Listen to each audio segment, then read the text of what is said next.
Manipur manungda state within state theory Chatnaba Yaroi Haina Congress na Haiba Ngamdriba Karigino Congress ki manifesto da yauriba administrative settlement asigi wahantok miyamda mayek sengna khanganlu marai ani longbagi politics tobiganu haina BJP Manipur Pradesh ki spokesperson Johnson Elangbam na phongdokre wafam asi nitiyai pa tutekta leiba thamba sanglenda pangthokiba paugi mifam amada wafam asi phongdokladuna mahangna hai Congress party gi ngarang puthokiba election manifesto adu ayambana national context yumpham oi Manifesto ki Chapter 8 any Section Para 5 ta Hauzik lamdam asida thokliba irangasi BJP na thokhan bane lagliba mikhala sida karigomba Congress na maipaktuna center dal engak pairabadi Manipur lengak thugaigani aduga hauzik thokliba irangasi ki political amadi administrative settlement ama purakna ba khonagani loinana hauzik sathariba Indo Naga political dialogue asi 2012-13 da yanakhiba preliminary agreement ta yumpham oiraga loishinna ba khonagani haina mayek sengna palli Indian Constitution ki makhada leiriba lengak amabu thugaigani hairiba wafam asi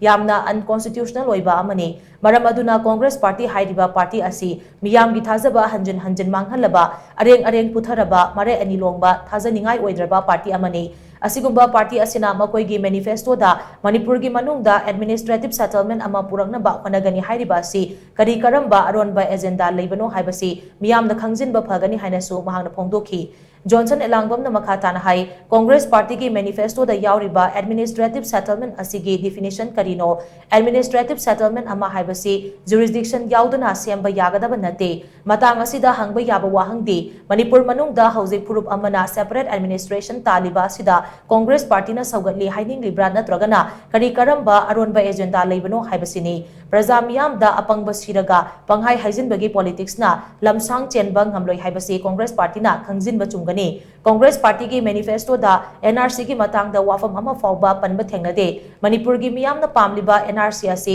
Congress party ki leader Rahul Gandhi na yade masigi mayek laraba khudam haibabu Congress party na paliba Telangana da NPR Yaroi Haina fawba lauthokhiba laikrabani aduna Congress ki oinadi central leader na wa ama ngangba madugi hek thangnaba mikupta state Congress na amok yamna contradictory oiba wafam phongdokpa asini hainasu mahana makhatana phongdokhi